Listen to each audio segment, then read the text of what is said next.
안녕하십니까. 레지스탕스 정광용입니다. 탈북 어민 강제 북송 사건과 관련해서 대통령실이 인수인계 과정에서도 전혀 포함되지 않았던 사실이다. 절차를 거쳤음에도 불구하고 놀라울 정도로 자료가 없다. 그래서 그 건에 대해서 구체적인 말을 할 수 있는 입장이 아니다. 그러면서 검찰에서 조사 중이라서 인내심을 갖고 그 결과를 기다리는 것이 어떨까 싶다라고 윤석열 정부의 대통령실에서 자료가 통째로 날아가고 없다고 호소했습니다. 서해 공무원 피살 사건에 대해서도 자료가 없다. 이대준 씨와 관련한 첩보나 보고서를 삭제한 사실이 없다고 하는데 모든 기록이 국정원 메인 서버에 남아있기 때문에 삭제를 지시할 이유도 없다는 박지원 전 원장의 해명. 그러나 국정원은 자체 조사를 통해서 박지원 전 원장이 이대준 씨 사건과 관련해서 국정원이 생산한 보고서를 삭제하라고 지시한 정황이 있다면서 고발을 했고, 동시에 국방부가 군사통합정보처리책에 밈스에 올라온 사건 관련 기밀 정보를 삭제한 사실도 드러나면서 문재인 정부 기관의 전방위적인 기록 삭제 의혹으로 사건이 확대되고 있는 가운데 지금 이 사건이 속보가 터졌습니다. 즉 민주당이나 저 좌파 계열 정권은 기록 삭제하는 것에 대해서 아무런 죄의식도 느끼지 않고 오히려 그것이 당연하다는 듯 기록을 왕창 삭제해온 사실이 이 판결로 인해서 확인이 되는데, 2007년도에 남북 정상회담 회의록, 즉 북한의 김정일이하고 노무현하고 남북 정상회담을 했는데 그 회의록이 폐기되고 사라져버렸습니다. 그런 혐의로 재판에 넘겨진 노무현 참여정부 청와대 외교안보 라인 관계자들이 10년 만에 유죄를 확정받았습니다. 대부분 이분은 오늘 대통령 기록물법 위반과 공용 전자기록 등 손상 혐의를 받은 백종천 전 청와대 외교안보실장과 조명균 전 청와대 안보비서관, 이 사람은 또 문재인 정부 초대 통일부 장관까지 했죠. 이 사람들의 재상고심에서 징역 1년에 집행유예 2년을 선고한 원심을 확정했다고 밝혔습니다. 이런 국가기록물을 삭제한 데 대한 처벌은 택도 없이 낮지만, 말도 안 되는 수준이지만 그래도 유죄 확정 판결을 했다는 것에는 의미가 있을 수밖에 없습니다. 아무리 봐주고 싶어도 못 봐주는 거죠. 기록물이 삭제됐으니까. 이번 재판의 계기가 된 당시 남북 정상회담 회의록 폐기 논란은 18대 대통령 선거를 앞둔 2012년 10월 당시 새누리당 정문헌 의원이 통일부 국정감사에서 노무현 전 대통령이 남북 정상회담 당시 서해 북방 한계선 NLL 포기 발언을 했다고 말하면서 불거지기 시작했습니다. 아니, 대한민국이 영토를 포기한 발언을 노무현이 북한에 가서 했다는 겁니다. 당시 새누리당은 남북 정상회담 회의록이 고의로 폐기 은닉됐을 가능성을 제기하면서 2013년 참여정부 관계자들을 검찰에 고발했고, 검찰은 노무현 전 대통령의 NLL 포기 발언을 감추리고 백종천 전 실장과 조명균 전 장관의 회의록 초본을 삭제했다고 보고 그해 11월 이들을 불구속 기소했습니다. 결국 조사 결과 조 전 비서관은 2007년 10월 평양 남북 정상회담 회의록을 작성한 뒤에 당시 청와대 통합업무관리 시스템인 이지원 시스템으로 문서관리 카드를 생성하고 회의록 파일을 첨부해서 노무현에게 결제 상신을 한 것으로 파악됐습니다.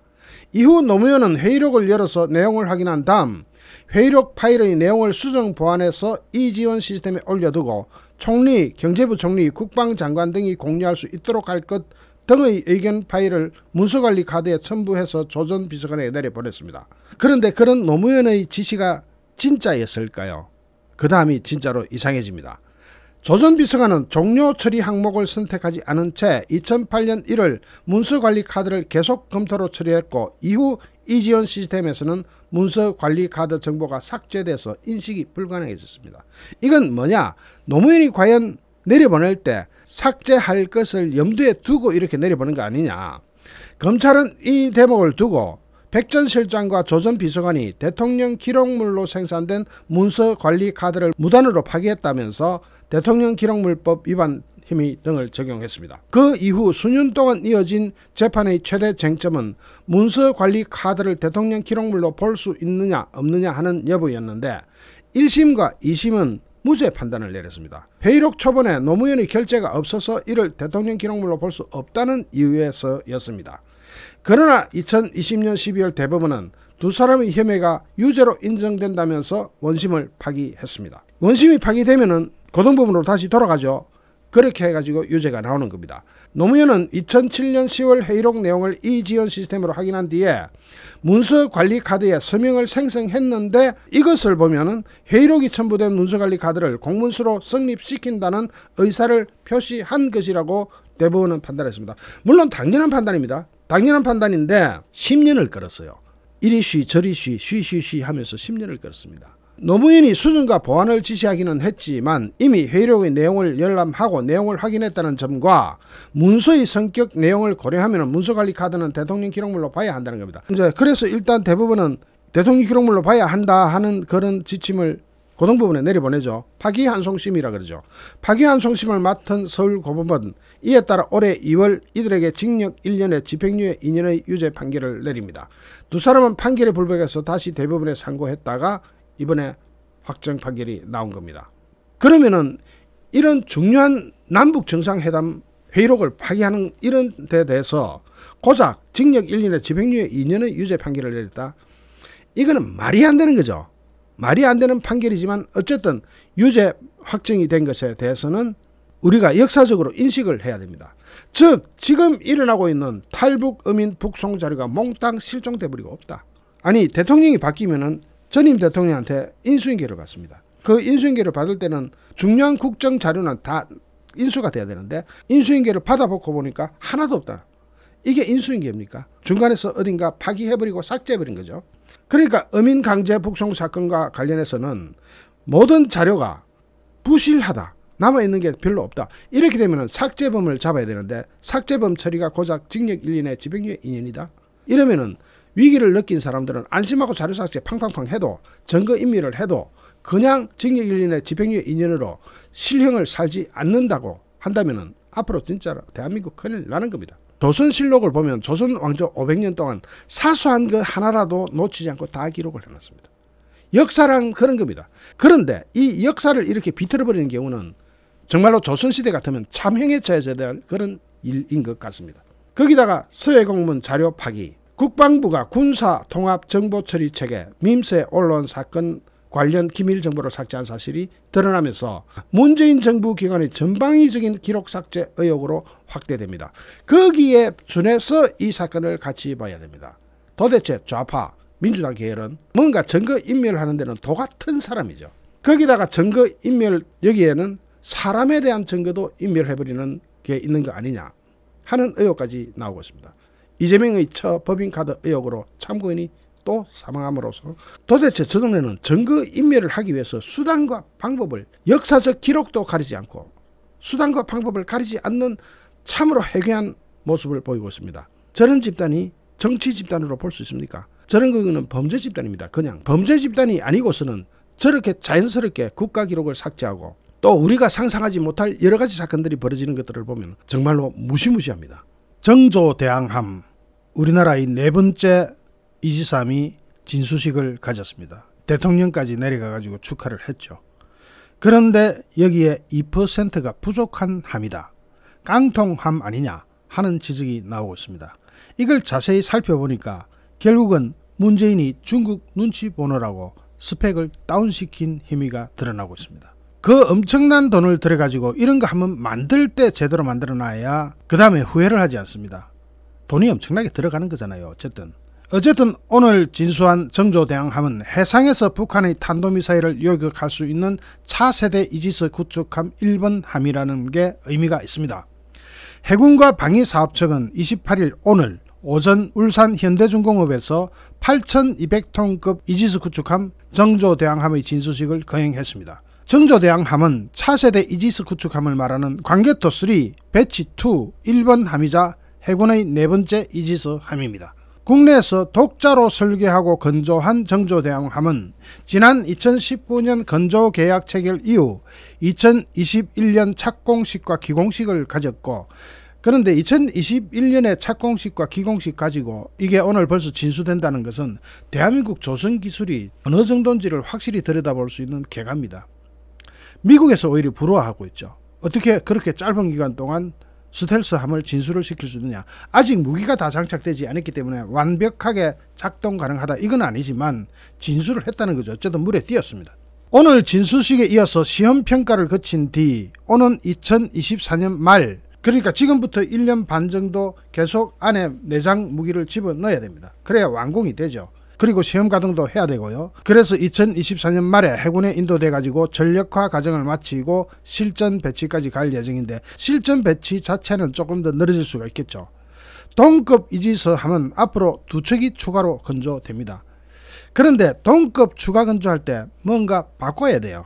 지금 스펙만으로도 물론 대한민국 최초의 스펙이지만 잘 할 수 있는 것을 일부러 스펙 다운 시킬 필요는 없었죠. 어쨌든 정조대왕 하면 세종대왕함보다 600톤이 큽니다. 세종대왕급이 7600톤이죠. 그리고 탄도미사일 요격용 수직 발사대 능력과 무장력, 스텔스 기능에서 진일보했다는 평가를 받습니다. 이게 선체가 딱 생긴 것 자체가 스텔시하게 생겼죠. 세종대왕급은 북한의 탄도미사일 탐지는 가능했지만은 요격 미사일을 탑재하지 않았는데, 정조대왕 하면 요격 능력까지 갖추게 됐습니다. 그냥 북에서 발사하는 것은 웬만하면 요격을 할 수 있다는 건데 해상에서 요격을 하는 거죠. 특히 한국형 수직 발사 체계 2를 설치해서 SM-6 미사일 등 장거리 함대공 유도탄과 함대지 탄도 유도탄을 탑재할 예정으로 원거리 정밀 타격 능력뿐만 아니라 탄도미사일에 대한 요격 능력도 한층 향상된 것은 틀림없습니다. 국내 기술로 개발한 첨단 통합 소나 체계와 장거리 대잠 의뢰, 경의뢰 등을 탑재하고 2024년부터 도입되는 MH-60R 시호크 해상작전 헬기도 탑재할 수 있어서 대잠 능력도 보유하게 됩니다.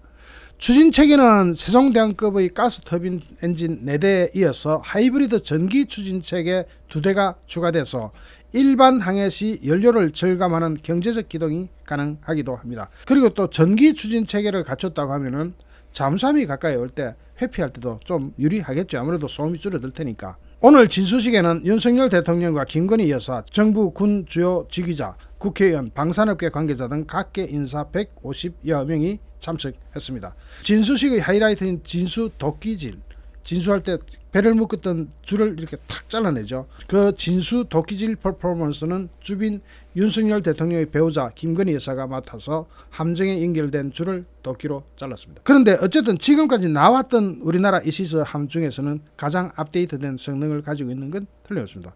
그런데 지금부터 뭐가 도대체 부족해서 이런 평가들이 나오고 있는지, 제가 깡통함이라는 그 말은 이 기사의 댓글에서 발견했습니다. 그리고 나서는 추적을 시작했죠. 그리고 추적해보니까 재밌는 게 많이 발견됐습니다. 깡통함에 대한 증거뿐만 아니라 기타 재밌는 사실들, 지금 이걸 한번 보시죠. 뭔가 배 앞쪽에 그다란 돔같이 탱크 같은 게 하나 딱 달렸죠. 배 앞에 이렇게 기다랗게 엄청난 돔인데 이걸 소나 탐지 돔이라고 합니다.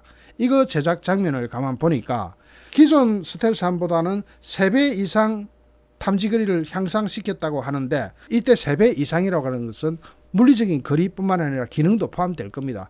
그런 점에 있어서는 상당히 잘 됐다. 우리나라 선박들이 소나 체계가 좀 약하지 않습니까? 그것을 이번에 강력하게 보강한 것 같아서 기분이 좀 좋습니다. 그런데 이런 지적이 나옵니다. 한국은 이미 A사 레이더를 자체 개발 완료하지 않았나? 그런데 왜 여기는 엉뚱한 레이더가 들어가 있느냐? 이런 지적도 나옵니다. 여기 들어가 있는 레이더는 AN-SPY-1 시리즈의 일종인데, 이 시리즈 자체가 미국 로키드 마틴이 제작한 이지스 전투함 시스템용 레이더입니다. 그리고 이것은 업그레이드가 되면서 AN-SPY-1D, 1B형을 알레이버크급 구축함에 적합하게 개량된 버전이고, 이번에 정조대왕함에 장착되는 것은 AN-SPY-1D 괄호열고 V입니다. 요거는 스파이-1D의 개량형 모델로 연안작전에 적합하게 개량된 레이더라고 합니다. 그러니까 우리나라는 북한을 끼고 있기 때문에 아무래도 연안작전이 많을 수밖에 없죠. 그래서 연안작전에 적합하게 설계된 레이더라고 합니다. 그런데 A사 레이더는 우리가 정말 성능이 끝내주게 잘 개발되어 있잖아요. 이번에 KF-21에도 들어가고. 그런데 왜 여기에는 A사 레이더가 지금 다 개발 완료됐거든요. 완벽하게 개발 완료됐습니다. 그런데 왜 미제를 갖다 썼느냐? 원래는 국산 A사 레이더도 고려 대상이었습니다. 그런데 그것을 미제를 갖다 쓰게 된 것은 2023년 시운전이 목표이기 때문인데, 한국의 새로운 A사 레이더 설계는 스파이 시스템보다 기술적으로 훨씬 더 진보했지만은 개발 및 프로젝트 지원에 더 많은 리스크가 있음을 의미합니다. 그러니까 아직까지 완벽한 검증이 되지 않았는데 이거 철컥 실어놨다가 나중에 문제가 생기면 더 골치가 아프다. 그래서 일단은 쓰던 것을 먼저 써보자. 그리고 이것이 아마 초기 생산 단계에 있고 우리가 아직 동맹국과 생산 또는 기술을 공유 또는 공개할 수 없기 때문인 그런 가능성도 있습니다. 이것은 어디까지나 제 추측입니다만. 그리고 중요한 지식이 하나 나오는데 CEC가 없어서 깡통이다. 이거는 논리적으로 어느 정도 말이 돼요. CEC가 뭐냐면 Corporate Engagement Capability, 합동 교전 능력인데 미국 해군이 개발한 시스템으로 서로 떨어진 함정과 항공기 지상체계로부터 레이더의 데이터를 싹 모아가지고 하나의 통합된 정보를 한눈에 보기 위한 실시간 센서망 체계입니다. 지금 여기 그림이 나온 것은 일본의 센서망 체계입니다. 일본의 CEC 체계인데 현재 미국의 CEC 체계가 설치된 플랫폼을 운영하는 나라는 미국 이외의 국가로는 일본과 호주밖에 없습니다. 미래에는 스페인과 캐나다에도 추가될 예정인데 한국 최신 정조 대항함도 핵 미사일 없애는 SM-3도 안 들어있고 CEC도 없고 이렇게 보면 엄청난 예산이 들어간 깡통배라는 비판도 나올 수밖에 없습니다. CEC가 왜 그렇게 중요하냐? 자, 전시가 되거나 갑자기 급박한 상황이 생겼다고 볼 때 지상에서 데이터를 받아가 무선으로 야 저쪽에 미사일 쏜 것 같아 이런 식으로 해가는 되는 게 아니죠. 또 공중 조기 경보기가 날아다닌다고 하더라도 미사일을 보고 탐지했다 칩시다. 지금 미사일 날아가는 속도는 얼마고 위도 경도 어쩌고 저쩌고를 이렇게 해가지고는 답이 없죠. 바로 그것이 데이터로 탁 전달됩니다. 동시에 실시간으로. CEC가 추구하는 상황 중에 하나는 항공모함에서 이륙한 F-35가 전방에 전개되면서 레이더로 표적을 탐지하면 E-2D 조기 경보기를 통해서 후방의 수프 호넷 등에서 미사일을 발사할 수 있게 되는 그런 상황입니다. 그것이 한참 지금 발전 개량되고 있는 단계에 들어가 있는데 한국군이 보유한 조기 경보기나 이지스 구축함 F-35 전투기에 CEC 장비가 탑재되면은 한국이 탐지한 레이더 정보를 공유해서 일본의 해자대나 주1 미군 구축함이 SM-3 미사일을 발사해서 북한의 핵 미사일을 요격할 수도 있습니다. 그런데 그런 시스템이 없습니다. 자, 기존 한미일 무기체계는 링크 16으로 상호 운영성을 확보해서 레이더 정보를 공유할 수는 있지만 이게 일본과 미국, 나라별 시차 등등 여러가지 사정 때문에 서로 다른 무기체계의 레이더가 탐지한 정보에 직접 연동해서 미사일을 발사할 수는 없습니다. 하지만 링크 16에 비해서 CEC는 데이터 공유 시차를 없애서 다른 무기체계가 탐지한 레이더 정보로 바로 탄도미사일, 요격 미사일을 발사할 수가 있습니다.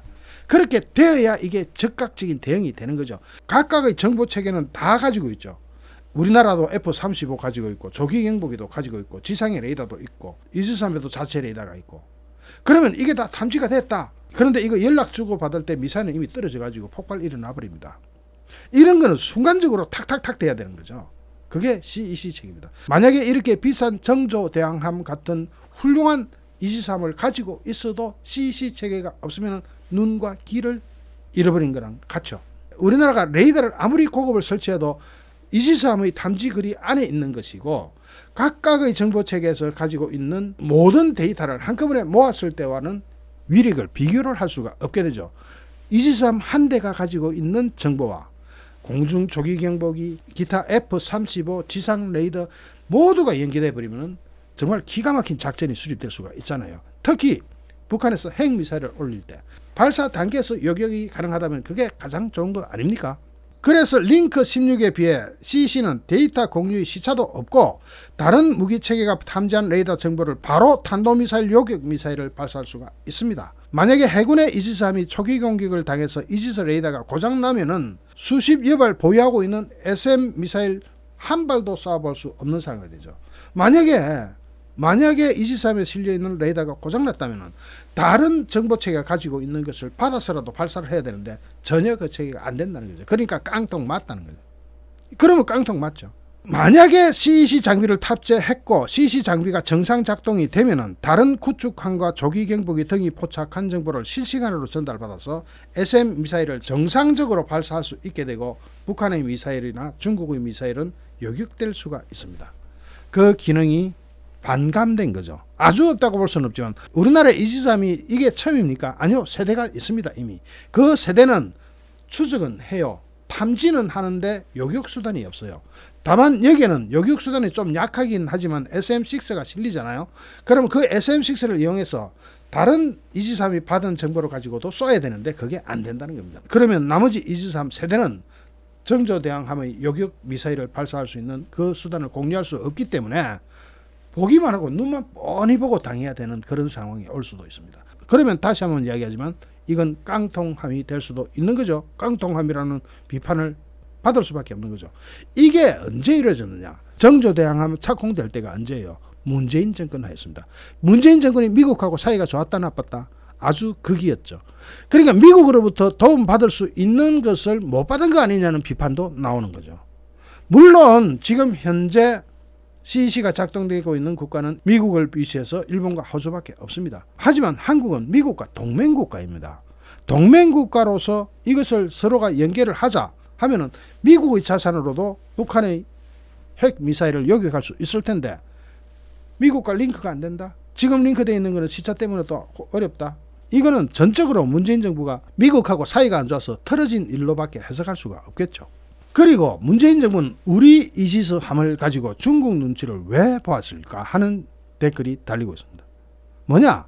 SM3가 없으면 깡통이다 이겁니다. 이게 깡통배라는 겁니다. SM6도 물론 훌륭한 요격수단이 될 가능성은 있습니다. 하지만 SM3가 실려야 제대로 된 요격을 할 수 있지 않느냐. 즉 SM2까지는 기존의 이지스함에도 실려 있고 그런데 SM6를 탑재했다. SM6는 사거리가 240km에서 460km 정도 되기 때문에 해군이 현재 운용하는 SM2 사거리 170km의 2배가 넘습니다. 그런 거를 보면은 SM2보다는 SM6가 훨씬 낫죠. 그런 점은 업그레이드 됐다고 볼 수 있습니다. 그런데 SM3하고는 비교 자체가 안 되죠. SM3는 인공위성을 파괴할 정도로 고도가 높게 올라갈 수 있고 그 다음에 대륙간 탄도탄부터 해가지고 웬만한 고고도 방어력은 입증이 돼버립니다. 그러면 제일 뜨는 데가 어디겠습니까? 중국이겠죠. 중국이 아무리 ICBM을 많이 가지고 있고 핵 탄두를 많이 가지고 있다 하더라도 우리가 SM3를 가지는 순간에 중국이 우리를 우습게 보지는 않을 겁니다. 그런데 문재인 정부는 친중 정부로서 중국의 눈치를 보느라고 이 SM3를 탑재하지 않는 걸로 같습니다. 그 대신 쇼는 하나 해놨습니다. 정조대왕함의 발사관은 SM3, SM6 겸용이라고 해놨습니다. 발사관은 크게 해놨다 이 말입니다. 그런데 SM3는 발사관만 가지고 운영합니까? SM3는 미사일 하나 가지고 운영하는 그런 시스템이 아닙니다. SM2가 레이더 방식을 사용한 것과는 달리 SM3는 적외선 영산 탐색기를 사용하고 있기도 하고 사정거리가 약 700km, 유효 고도는 500km, 고도가 500km입니다. 정도로 SM6하고는 비교가 안됩니다. SM3를 탑재했어야 됩니다. 그래서 깡통배라는 소리가 나오는 겁니다. 지금 정조대왕함 같은 훌륭한 배를 만들고도 깡통배라는 소리를 들어야 하는 이유는 문재인 정권의 비겁함 때문에 그런 것 같습니다. 문재인 정권의 친중 반미 정책이 이렇게 이 배에 녹아 들어가 있는 겁니다. 그런 거 보면 약간 열받기도 해요. 물론 SM3는 가격도 비싸고 그런 점에 있어서는 뭐 초기가 아니라 다음 업그레이드 버전 나올 때는 달라질 수도 있겠지 하는 희망을 가져봅니다. 그렇다고 그렇게 쉽게 달라질 것 같지도 않습니다. 왜냐? 윤석열 정부가 국방비를 깎아버리면 그것도 또 가능하지 않습니다. 윤석열 정부는 보수 정부입니다. 보수 정부는 국가 안보를 최우선의 가치로 생각합니다. 윤석열 정부 내년 예산에서는 절대로 국방비 깎지 마십시오. 올해 깎은 걸로 끝내십시오. 그래야 대한민국이 우크라이나 꼴 나지 않습니다. 잠시 후 또 다른 주제로 여러분을 찾아뵙겠습니다. 시청해주신 여러분께